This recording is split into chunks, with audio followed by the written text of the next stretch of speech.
ಸ್ನೇಹಿತರೇ ನಮಸ್ಕಾರ. ನಾನು Ravindra Joshi. Iran America Israel ಯುದ್ಧದ ಕುರಿತಂತೆ ಬಹಳಷ್ಟು ಬೆಳವಣಿಗೆಗಳಾಗಿದ್ದಾವೆ. ನಿನ್ನೆ ಸಂಚಿಕೆಯಲ್ಲಿ ನಾನು ಹೇಳಿದ್ದೆ, ವಿದೇಶಾಂಗ ಸಚಿವರನ್ನು ಕೂಡಿಸಿಕೊಂಡು ಪಾಕಿಸ್ತಾನ ಸಭೆ ನಡೆಸ್ತಾ ಇದೆ. ಅದರಲ್ಲಿ ಈಜಿಪ್ಟ್ ಇದೆ, ಟರ್ಕಿ ಇದೆ, ಸೌದಿ ಅರೇಬಿಯಾ ಇದೆ, ಪಾಕಿಸ್ತಾನ ಇದೆ. ಈ ದೇಶಗಳ ವಿದೇಶಾಂಗ ಸಚಿವರು ಕೂತ್ಕೊಂಡು ಯುದ್ಧ ನಡಿಬೇಕೋ ನಡಿಬಾರ್ದೋ, ನಡೆಯುವುದಾದರೆ ಯಾವ ಷರತ್ತು, ನಿಲ್ಲಿಸೋದಾದರೆ ಏನು ಅದಕ್ಕೆ ನಿಬಂಧನೆಗಳು ಅಂತ ಚರ್ಚೆ ಮಾಡ್ತಾರೆ. ಅಂದರೆ ಇದನ್ನು ಒಪ್ಕೊಳ್ಳಿಕ್ಕೆ ಯಾರು ಸಿದ್ಧರಿದ್ದಾರೆ ಅಂತ. ಈಗ ಟರ್ಕಿ ಯಾವುದೋ ಒಂದು ಪ್ರಪೋಸಲ್ ಕೊಡುತ್ತೆ, ಅಥವಾ ಈಜಿಪ್ಟ್ ಇನ್ಯಾವುದೋ ಪ್ರಪೋಸಲ್ ಕೊಡುತ್ತೆ. ಅದನ್ನು ಇರಾನ್ ಒಪ್ಕೋಬೇಕು ಅಂತ ಎಲ್ಲಿದೆ? ಅಥವಾ ಇಸ್ರೇಲ್ ಈ ಮಾತನ್ನು ಹೇಗೆ ಒಪ್ಕೊಳ್ಳುತ್ತೆ? ಡೊನಾಲ್ಡ್ ಟ್ರಂಪ್ ನಿಮ್ಮ ಮೀಟಿಂಗ್ನಲ್ಲಿ ನಡೆಯುವ ಗೊತ್ತುವಳಿಯನ್ನು ಒಪ್ಕೋತಾರ? ಈ ಪ್ರಶ್ನೆ ಸ್ವಾಭಾವಿಕವಾಗಿ ಯಾರಿಗಾದರೂ ಕಾಡುತ್ತೆ. ಯಾವಾಗಲೂ ಸಭೆ ನಡೆಸುವಾಗ ಯಾರು ಈ ಸಂಘರ್ಷಕ್ಕೆ ಕಾರಣೀಭೂತರಾಗಿದ್ದಾರೋ ಅದರ ಉತ್ತರದಾಯಿ ವ್ಯಕ್ತಿಗಳು ಸಭೆಯಲ್ಲಿರಬೇಕು. ಜೊತೆಗೆ ಮಧ್ಯವರ್ತಿಯಾಗಿರುವಂಥ ವ್ಯಕ್ತಿ, ಅಂದರೆ ಸಂಧಾನಕಾರ ಯಾರಿದನೋ ಆತ ವಿಶ್ವಾಸಾರ್ಹ ವ್ಯಕ್ತಿಯಾಗಿರಬೇಕು. ಜೊತೆಗೆ ಸರ್ವಸಮ್ಮತ ಅಭ್ಯರ್ಥಿಯಾಗಿರಬೇಕು, ಸರ್ವಸಮ್ಮತ ವ್ಯಕ್ತಿಯಾಗಿರಬೇಕು. ಎರಡೂ ಪಕ್ಷಕ್ಕೆ ಆತ ಬೇಕಾದವನಾಗಿರ್ಬೇಕು. ಪಾಕಿಸ್ತಾನ ಈಗ ನಾನು ಮೊನ್ನೆನೇ ಹೇಳಿದೆ, ಅದನ್ನ ಬೇಗಾನೆ ಶಾದಿ ಮೇ ಅಬ್ದುಲ್ಲಾ ದಿವಾನ್ ಅಂತ. ಯಾರೋ ಯುದ್ಧ ಮಾಡ್ತಾ ಇದ್ದಾರೆ, ಈತ ಮಧ್ಯೆ ಬಂದು ಡ್ಯಾನ್ಸ್ ಮಾಡಿಕೊಂಡು ನಾನು ನಿಮ್ಮ ಜೊತೆ ಇದ್ದೀನಿ ಅಂತ ಕುಣಿತಾ ಇದ್ದಾರೆ. ಶಹಬಾಜ್ ಶರೀಫ್ 2 ದಿವಸಗಳ ಸಭೆ ಇತ್ತು ಪಾಕಿಸ್ತಾನದಲ್ಲಿ. ಅರ್ಧ ಗಂಟೆ ಒಳಗಡೆ ಮೀಟಿಂಗು ಕೊಲ್ಯಾಪ್ಸ್ ಆಗಿ ಹೋಯಿತು, ಬರ್ಖಾಸ್ತ್ ಆಗಿ ಹೋಯಿತು. ವಿದೇಶಾಂಗ ಸಚಿವ ಕೇಳ್ತಾರೆ, ಈಜಿಪ್ಟ್ನ ವಿದೇಶಾಂಗ ಸಚಿವ, ಇರಾನಿನ ಪಟ್ಟಿಯನ್ನು ಕೊಡಿ ಅಂತ ಕೇಳಿ. ಇರಾನಿನ ಬೇಡಿಕೆಗಳೇನಿದಾವೆ ಅದರ ಪಟ್ಟಿ ಕೊಡಿ ಅಂತ ಕೇಳಿ. ಈ ಕಡೆಯಿಂದ ಸೌದಿ ಅರೇಬಿಯಾ ಹೇಳ್ತು, ಯಾವ ಆಧಾರದ ಮೇಲೆ ಇರಾನ್ ಪಟ್ಟಿಯನ್ನು ಅಮೇರಿಕ ಒಪ್ಕೊಳ್ಳುತ್ತೆ, ಅದ್ರ ಬಗ್ಗೆ ಅಮೇರಿಕ ಏನಾದರೂ ನಿಮಗೆ ಈ ರೀತಿ ಮಾತುಕತೆ ಆಡಿ ಅಂತ ಏನಾದರೂ ಒಂದು ಬ್ಲೂ ಪ್ರಿಂಟನ್ನು ಕೊಟ್ಟಿದೆಯಾ?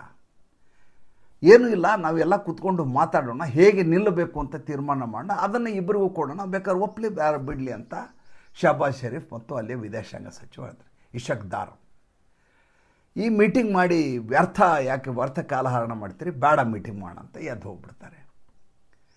ಆ ಕಡೆ ಇಸ್ರೇಲ್ ಹೇಳುತ್ತೆ, ಯಾರನ್ನು ಕೇಳಿ ನೀವು ಪಾಕಿಸ್ತಾನದ ಜೊತೆ ಮಾತುಕತೆ ಕಳಿಸಿದ್ದೀರಿ, ನನಗೆ ಪಾಕಿಸ್ತಾನದ ಜೊತೆ ಮಾತುಕತೆ ಆಡುವ ಒಪ್ಪಿಗೆ ಇಲ್ಲ ಅಂತ ಬೆಂಜಮಿನ್ ನೆತನ್ಯಾಹು ಹೇಳ್ತಾರೆ. ಹಾಗಾದರೆ ಯಾರನ್ನ ಮಾತುಕತೆ ಕಳಿಸ್ಬೇಕು? ಭಾರತವನ್ನು ಇದರ ಕುರಿತಾಗಿ ಇಬ್ಬರ ಮಧ್ಯೆ ಸಂಧಾನ ಮಾಡಲಿಕ್ಕೆ ಭಾರತ ಸರ್ಕಾರವನ್ನು ನೀವು ಆಯ್ಕೆ ಮಾಡಿ, ಅವರು ಸಂಧಾನ ಮಾಡಿ ಇದರ ಬಗ್ಗೆ ಮಾತುಕತೆ ಆಡುವುದಾದರೆ ನಾವು ಒಂದು ಹಂತಕ್ಕೆ ಒಪ್ಪಿಕೊಳ್ಳಬಹುದು ಅಂತ ಬೆಂಜಮಿನ್ ನೆತನ್ಯಾಹು ಹೇಳ್ತಾರೆ. ಇದೇ ಕೆಲಸವನ್ನು ಡೊನಾಲ್ಡ್ ಟ್ರಂಪ್ ಅವರು ಅವತ್ತು ನರೇಂದ್ರ ಮೋದಿಯವರು ಫೋನ್ ಮಾಡಿ ಪ್ರಯತ್ನ ಮಾಡಿದ್ದುಂಟು. ಆದರೆ ಆತನ ಅಹಂಕಾರ ಎಷ್ಟಿದೆ ಅಂದರೆ, ತದನಂತರ ಮತ್ತೆ ಮಾಡಿ ಬೇಡಿ ಕಾಡಿ ಸರಿ ಮಾಡೋಣ ಅನ್ನುವಂಥ ವಿಚಾರವೇ ಇಲ್ಲ. ಇವತ್ತು ಫೈನಾನ್ಷಿಯಲ್ ಟೈಮ್ಸಲ್ಲಿ ಒಂದು ವರದಿ ಬಂದಿದೆ. ಆ ವರದಿಯನ್ನು ನೋಡಿದರೆ ನೀವು ಅವಾಕ್ಕಾಗಿಬಿಡ್ತೀರಿ. ಅದರಲ್ಲಿ ಡೊನಾಲ್ಡ್ ಟ್ರಂಪ್ ಹೇಳ್ತಾರೆ, ಕಟ್ಟ ಕಡೆಯ ಪ್ರಯತ್ನವನ್ನು ನಾವು ನಮ್ಮ ಸೇನೆಯನ್ನು ಕರ್ಕೊಂಬಂದು ಮಾಡ್ತಾ ಇದ್ದೀವಿ, ಹಾರ್ಮೋಸ್ ಜಲಸಂಧಿಯ ಬಳಿ ನಾವು ದಾಳಿಗೆ ಬಂದಿದ್ದೀವಿ, ಕಾರ್ಗ್ ಐಲ್ಯಾಂಡನ್ನು ಸುತ್ತುವರಿಯುವ ಪ್ರಯತ್ನ ಮಾಡ್ತಾ ಇದ್ದೀವಿ.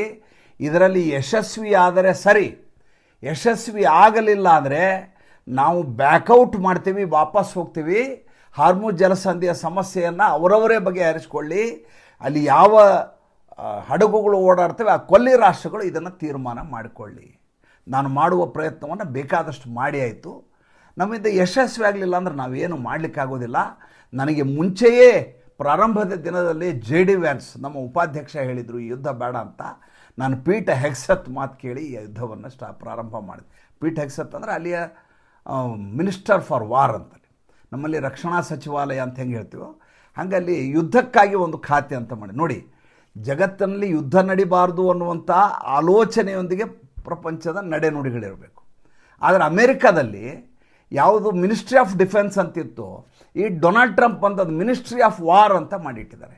ಈ ಮಿನಿಸ್ಟ್ರಿ ಆಫ್ ವಾರ್ ಅಂತ ಇದ್ದದ್ದು ಈಗ ಅಲ್ಲ, ಇದು 2ನೇ ಮಹಾಯುದ್ಧದ ಸಂದರ್ಭದಲ್ಲಿ ಯಾವ ಮಿನಿಸ್ಟ್ರಿ ಆಫ್ ವಾರ್ ಅಂತಿತ್ತು. ಯುದ್ಧ ಮುಗಿದ ಮೇಲೆ ಅದನ್ನ ಮಿನಿಸ್ಟ್ರಿ ಆಫ್ ವಾರ್ ತೆಗೆದ್ರು, ರಕ್ಷಣೆಗೋಸ್ಕರ ರಕ್ಷಣಾ ಸಚಿವಾಲಯ ಅಂತ ಮಾಡಿದರು. ಮತ್ತೆ ವಾಪಸ್ ಈತ ಮಿನಿಸ್ಟ್ರಿ ಆಫ್ ವಾರ್ ಮಾಡ್ತಾರೆ. ಮಾಡಿ ಜಗತ್ತಿನ ಎಲ್ಲ ಕಡೆ ಯುದ್ಧವನ್ನು ಹಬ್ಬಿಸುವ ಕೆಲಸವನ್ನು ಮಾಡ್ತಾರೆ. ಈಗ ಹೇಳ್ತಾರೆ, ನಾವೇನಾದರೂ ವಿಫಲರಾದರೆ ನಾವು ಬ್ಯಾಕೌಟ್ ಮಾಡ್ತೀವಿ, ಕೊಲ್ಲಿ ರಾಷ್ಟ್ರದವರು ಇದನ್ನು ತೀರ್ಮಾನ ಮಾಡಿಕೊಳ್ಳಿ, ನಾವೇನು ಮಾಡೋಕ್ಕಾಗತ್ತೆ ಅಂತ ಸ್ಪಷ್ಟವಾಗಿ ಇದೇ ಮಾತನ್ನು ಫೈನಾನ್ಷಿಯಲ್ ಟೈಮ್ಸ್ಗೆ ಡೊನಾಲ್ಡ್ ಟ್ರಂಪ್ ಹೇಳಿದ್ದಾರೆ. ಅಂದರೆ ಈ ಮನುಷ್ಯ ಎಷ್ಟು ಅಪಾಯಕಾರಿ ಇರಬಹುದು ಆಶ್ಚರ್ಯಪಟ್ಟೆ. ಇನ್ನು ಪೀಟ್ ಹೆಗ್ಸತ್ ವಿಚಾರಕ್ಕೆ ಬರೋಣ. ಅಲ್ಲಿಯ ಆಂಗ್ಲ ಮಾಧ್ಯಮದ ಎಲ್ಲ ಪತ್ರಿಕೆಗಳಲ್ಲಿ, ಅಮೆರಿಕೆಯ ಮಾಧ್ಯಮಗಳಲ್ಲಿ ಒಂದು ದೊಡ್ಡ ಸುದ್ದಿ ಆಗ್ತಾ ಇರೋದೇನೆಂದರೆ, ಈ ಯುದ್ಧವನ್ನು ಮಾಡಲಿಕ್ಕೆ ಅತಿ ಹೆಚ್ಚು ಒತ್ತಡವನ್ನು ಹೇರಿದವರು ಯಾರು ಅಂದರೆ ಪೀಟ್ ಹೆಗ್ಸತ್. ಏನೇ ಆಗಲಿ ನಾವು ಇರಾನಿಗೆ ಬುದ್ಧಿ ಕಲಿಸಲೇಬೇಕು ಅಂತ ಆತ ಹಠ ತೊಟ್ಟು ನಿಂತಿದ್ದ. ಯಾಕೆ ಅಂದರೆ ಆತ ಡಿಫೆನ್ಸ್ ಇಂಡಸ್ಟ್ರಿಯಲ್ಲಿ ಅತಿ ಹೆಚ್ಚು ಬಂಡವಾಳವನ್ನು ಆತ ಹೂಡಿದ್ದಾನೆ, ಅತಿ ಹೆಚ್ಚು ಷೇರುಗಳನ್ನು ತಗೊಂಡಿದ್ದಾನೆ. ಯುದ್ಧ ಆದರೆ ಎಲ್ಲ ಕೊಲ್ಲಿ ರಾಷ್ಟ್ರಗಳಿಂದ ಮತ್ತೆ ಆರ್ಟಿಲರಿಗೆ ಅಂದರೆ ಮಿಸೈಲ್ಗಳಿಗೆ, ಡಿಫೆನ್ಸ್ ಇಕ್ವಿಪ್ಮೆಂಟ್ಗೆ, ವಿಮಾನಗಳಿಗೆ ಎಲ್ಲದಕ್ಕೂ ಮಾರುಕಟ್ಟೆ ಬೇಡಿಕೆ ಬರುತ್ತೆ. ಯುದ್ಧ ಆಗದೆ ಹೋದರೆ ಈತ ಕೊಂಡ ಷೇರುಗಳ ಬೆಲೆ ಏರೋದೇ ಇಲ್ಲ. ಅದಕ್ಕೆ ಯುದ್ಧವನ್ನು ಶುರು ಮಾಡಿಸಿದ ಮೇಲೆ ಅಗತ್ಯವಾಗಿ ಉಳಿದ ಎಲ್ಲ ರಾಷ್ಟ್ರಗಳು, ಸುತ್ತಮುತ್ತಲಿರುವ ರಾಷ್ಟ್ರಗಳು ಅದರ ಪ್ರಭಾವಕ್ಕೆ ಯಾರ್ಯಾರು ಒಳಗಾಗ್ತಾರೋ ಅವರೆಲ್ಲ ಹೊಸದಾಗಿ ಆರ್ಟಿಲರಿಗಳನ್ನು, ಯುದ್ಧ ಸರಕುಗಳನ್ನು ಖರೀದಿ ಮಾಡಲಿಕ್ಕೆ ಶುರು ಮಾಡ್ತಾರೆ. ಈತನಿಗೆ ಲಾಭ ಆಗಲಿಕ್ಕೆ ಶುರು ಆಗುತ್ತೆ. ಒಂದು ಲೆಕ್ಕಾಚಾರದ ಪ್ರಕಾರ ಅಮೇರಿಕೆಯ ಡಿಫೆನ್ಸ್ ಇಂಡಸ್ಟ್ರಿ ಈಗ ಒಂದು ದಿನಕ್ಕೆ $1 ಬಿಲಿಯನ್ ಲಾಭದಲ್ಲಿದೆ ಅಂತ ಪ್ರತಿ ದಿವಸ. ಎಷ್ಟು ಮಟ್ಟಿಗೆ ನಿಜಾನೋ ಸುಳ್ಳು ಸ್ಪಷ್ಟವಾಗಿ ನಾವು ಹೇಳಲಾರೆವು. ಬಂದಿರೋ ವಿಷಯ ಈ ರೀತಿ ಇದೆ. ಎರಡನೇದಾಗಿ, ಒಂದು ವೇಳೆ ಈಗ ಯುದ್ಧ ನಿಂತದ್ದೇ ಆಯಿತು ಅಂತ ತಿಳ್ಕೊಳ್ಳಿ, ಒಂದು ವೇಳೆ ಯಾವುದೇ ಕಾರಣಕ್ಕೂ ಯುದ್ಧವನ್ನು ನಿಲ್ಲಿಸುವಂಥ ಪ್ರಯತ್ನವನ್ನು ಎಲ್ಲರೂ ಸೇರಿ ಮಾಡಿದ ಮೇಲೆ ಇರಾನಿನ ಸ್ಥಿತಿ ಏನಿರುತ್ತೆ ಸುಮ್ಮನೆ ಆಲೋಚನೆ ಮಾಡ್ಕೊಂಡು ನೋಡಿ. ಜೊತೆಗೆ ಸುತ್ತಮುತ್ತಲು ಇರುವಂಥ ಗಲ್ಫ್ ರಾಷ್ಟ್ರಗಳು ಒಂದೇ ಒಂದು ದಿವಸ ಅವರು ಕಣ್ತುಂಬ ನಿದ್ದೆ ಮಾಡಲಿಕ್ಕೆ ಸಾಧ್ಯವಿಲ್ಲ. ಯಾವತ್ತು ಬೇಕಾದರೂ ಇರಾನ್ ನಮ್ಮನ್ನು ಹಾಳು ಮಾಡಬಹುದು, ಮುಗಿಸಬಹುದು, ನಮ್ಮ ದೇಶವನ್ನು ನಾಮೋರ್ ನಿಶಾನ್ ಇರಲಾರ್ದಂಗೆ ಮಾಡಬಹುದು ಅನ್ನೋದು ಕೊಲ್ಲಿ ರಾಷ್ಟ್ರಗಳಲ್ಲಿ ಒಳಗಡೆ ಟುಕುಟುಕಿ ಖಾಯಮ್ಮಾಗಿ ಇದ್ದೇ ಇರುತ್ತೆ. ಎರಡನೇದು ಇರಾನ್ಗೆ ಪರಮಾಣು ಶಕ್ತಿ ಆಗಬೇಡ ಅಂತ ಯಾರೂ ಹೇಳಿಲ್ಲ ಸ್ವಾಮಿ.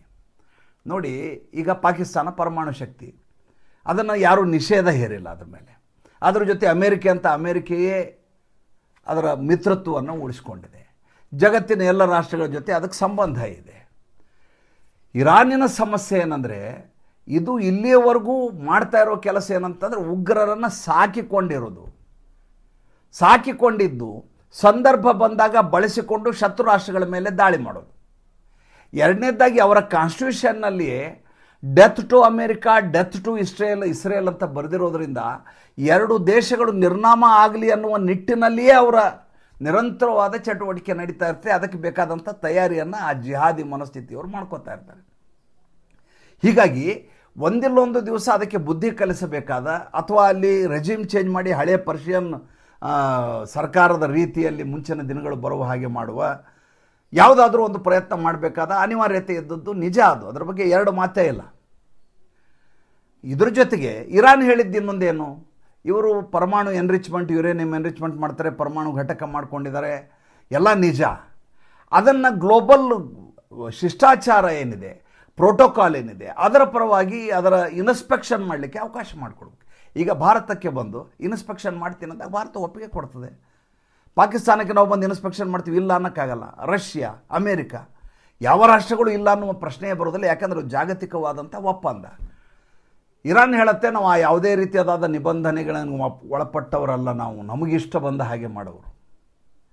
ಎರಡನೇದಾಗಿ ಇದು ಪರಮಾಣು ಅನ್ನೋದು ಇದೆಯಲ್ಲ, ಇದು ಶಾಂತಿಗಾಗಿ ಇರುವಂಥದ್ದು ಅಂತ ಅದರ ಬಗ್ಗೆ ಇರುವಂಥ ನಂಬಿಕೆ.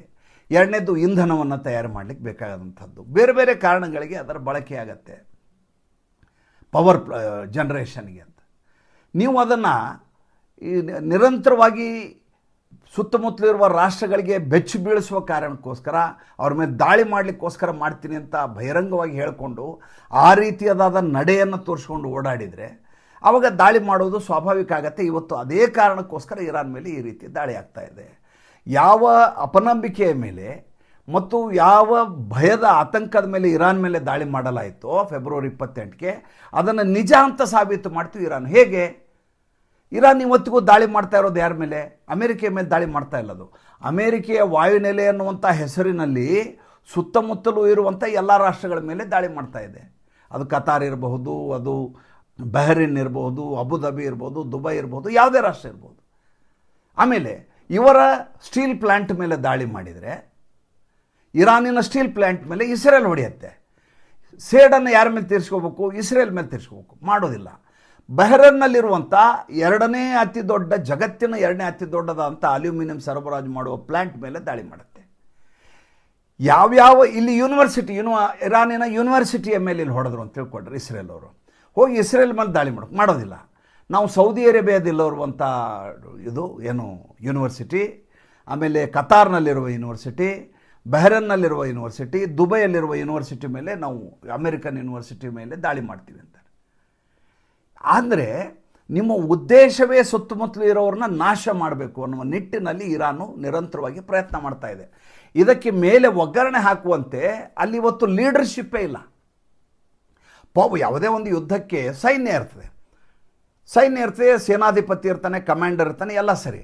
ಅದಕ್ಕೆ ಒಬೇದ ಆರ್ಡರ್ ಅಂತ ಹೇಳಿಕೊಬ್ಬ ಬೇಕಲ್ಲ ಮೇಲೆ, ಪ್ರೈಮ್ ಮಿನಿಸ್ಟರೋ ರಾಷ್ಟ್ರಪತಿನೋ ಯಾರೋ ಒಬ್ಬ ಯುದ್ಧದ ಪ್ರಾರಂಭ ಮತ್ತು ಯುದ್ಧದ ಅಂತ್ಯ ಎರಡನ್ನು ತೀರ್ಮಾನ ಮಾಡುವಂಥ ಒಬ್ಬ ವಿವೇಚನಾಶೀಲ ರಾಜಕೀಯವಾದಂಥ ನಾಯಕ, ರಾಜ ಯಾರಾದರೂ ಬೇಕಲ್ಲ.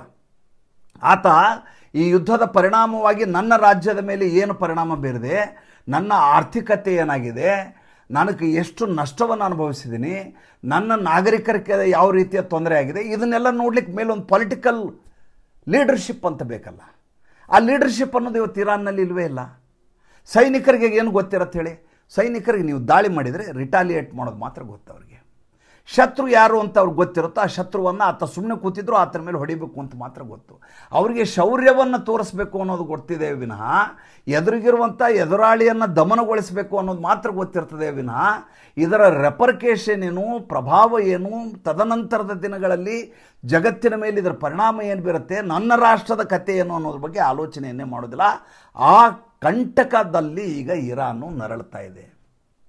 ಈ ಮಧ್ಯೆ ಇಫ್ಸಹಾನ್ ಅಂತ ಏನು ಸಿಟಿ ಇದೆಯಲ್ಲ, ಯಾವ ಇವರು ಪರಮಾಣು ಘಟಕ ಇದೆ ಅಂತ ಎಲ್ಲರೂ ಹೇಳ್ತಾ ಇದ್ದಾರಲ್ಲ, ಅದರ ಮೇಲೆ ನಿರಂತರವಾಗಿ ದಾಳಿಯನ್ನು ಮಾಡಿದ್ದಾರೆ ಅಮೆರಿಕ, ಇಸ್ರೇಲ್ಗಳು. ಯಾವ ರೀತಿ ದಾಳಿ ಮಾಡಿದ್ದಾರೆ ಅಂದರೆ ನೀವು ಕಲ್ಪನೆಯನ್ನೇ ಮಾಡ್ಕೊಳ್ಳಿಕ್ಕೆ ಸಾಧ್ಯ ಇಲ್ಲ. ಏನಾಗಿದೆ ಇತ್ತೀಚಿನ ದಿನಗಳಲ್ಲಿ ಅಂದರೆ ಇರಾನ್ನಲ್ಲಿ ಸಂಪೂರ್ಣವಾಗಿ ಇಂಟರ್ನೆಟ್ ಬಂದ್ ಮಾಡಿಬಿಟ್ಟಿದ್ದಾರೆ. ಸಂಪೂರ್ಣವಾಗಿ ಕಾರ್ಗತ್ತಲಲ್ಲಿ ಕಮ್ಯುನಿಕೇಷನ್ ಸಿಸ್ಟಮ್ ಇದೆ. ಅಲ್ಲಿ ಒಂದೇ ಒಂದು ವಿಡಿಯೋ ನಿಮಗೆ ಎಲ್ಲಿಯೂ ದಕ್ಕೋದಿಲ್ಲ.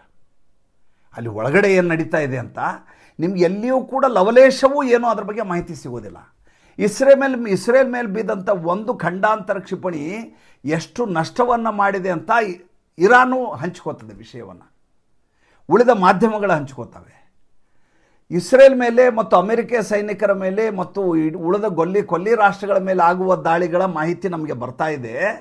ಇರಾನ್ ಮೇಲೆ ಆದಂಥ ದೊಡ್ಡದಾದಂಥ ಪ್ರಭಾವ ಏನಿದೆ, ಗಾಢವಾದ ಪ್ರಭಾವ ಏನಿದೆ, ಅದು ನಮಗೆ ಗೊತ್ತೇ ಇಲ್ಲ.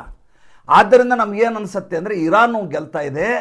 ನೋಡಿ ಯಾವ ರೀತಿ ಇಸ್ರೇಲ್ನ ಐರನ್ ಡೂಮ್ ಅಂದರು ಅದನ್ನು ಹೊಡೆದಿದ್ದಾರೆ, ಐರನ್ ಬೀಮ್ ಅಂದರು ಅದನ್ನು ಹೊಡೆದಿದ್ದಾರೆ, ಥಾಡ್ ಅಂದರು ಥಾಡ್ ಹೊಡೆದಿದ್ದಾರೆ, 3,500 ಕೋಟಿ ರೂಪಾಯಿಗಳ ವಿಮಾನ ಅಂತಂದರು ಅದನ್ನು ಹೊಡೆದಿದ್ದಾರೆ, ಹಾಕ್ನ ಅಂತ ಅದ್ರ ಬಗ್ಗೆ ಬಣ್ಣನೆಯನ್ನು ಮಾಡ್ತಾ ಇರುವಂಥ ಕಾಲಘಟ್ಟದಲ್ಲಿ ಯುದ್ಧ ಯಾವತ್ತು 100ಕ್ಕೆ 100 ಸತ್ಯಗಳನ್ನು ಹೇಳುವಂಥ ಒಂದು ದೊಡ್ಡದಾದಂಥ ಪ್ರಹಸನ ಆಗಿರುವುದಿಲ್ಲ. ಬಂದಿರುವ ಮಾಹಿತಿಯನ್ನು ಆತನ ಯೋಚನೆಯ ನಿಕಷಕ್ಕೆ ಸಿಲುಕಿಸಿ ಹೇಗೆ ಬೇಕೋ ಹಾಗೆ ಆ ವ್ಯಕ್ತಿ ಹೇಳಬಲ್ಲನೇ ವಿನಃ 100ಕ್ಕೆ 100 ದಿಟ ಅಂತ ಹೇಳಲಿಕ್ಕೆ ಸಾಧ್ಯ ಇಲ್ಲ. ನಮ್ಮ ಪ್ರಯತ್ನ ಹೇಗಿರುತ್ತೆ ಅಂದರೆ ಕ್ರಾಸ್ ಚೆಕ್ ಮಾಡಿ ಎಷ್ಟು ಮಟ್ಟಿಗೆ ನಷ್ಟ ಆಗಿದೆ, ಈ ಇಫ್ಸಹಾನ್ ಮೇಲೆ ಹೊಡೆದಿರೋದು ನಿಜಾನ, ಹೊಡೆದಿದ್ದರೆ ಯಾರು ಹೊಡೆದಿದ್ದಾರೆ, ಯಾವ ಟೈಮ್ನಲ್ಲಿ ಹೊಡೆದಿದ್ದಾರೆ, ಅಷ್ಟು ಮಾಹಿತಿಯನ್ನು ಸಂಗ್ರಹಿಸಿ ಒಂದು ಸಾಲಿನಲ್ಲಿ ಹೇಳುವ ಪ್ರಯತ್ನವನ್ನು ಮಾಡ್ತೀವಿ. ಒಂದಂತೂ ದಿಟ, ಇರಾನ್ ನುಜ್ಜಾಗಿರೋದು ನಿಜ, ಆದರೆ ಜಗತ್ತಿಗೆ ತೊಂದರೆ ಕೊಡ್ತಾ ಇರೋದು, ಕಂಟಕಪ್ರಾಯ ಆಗಿರೋದು ಅದಕ್ಕಿಂತ ಹೆಚ್ಚು ನಿಜ. ಮತ್ತು ಮುಂದಿನ ಸಂಚಿಕೆಯಲ್ಲಿ ಹೊಸ ವಿಷಯದೊಂದಿಗೆ ಬರ್ತೀನಿ. ಸಂಚಿಕೆ ಇಷ್ಟ ಆದರೆ ಲೈಕ್ ಮಾಡಿ, ಫಾಲೋ ಮಾಡಿ, ಶೇರ್ ಮಾಡಿ. ನಮ್ಮ ಮುಕ್ತ ಪತ್ರಿಕೋದ್ಯಮಕ್ಕೆ ಆರ್ಥಿಕವಾಗಿ ಬೆಂಗಾವಲಾಗಿ ನಮಸ್ಕಾರ.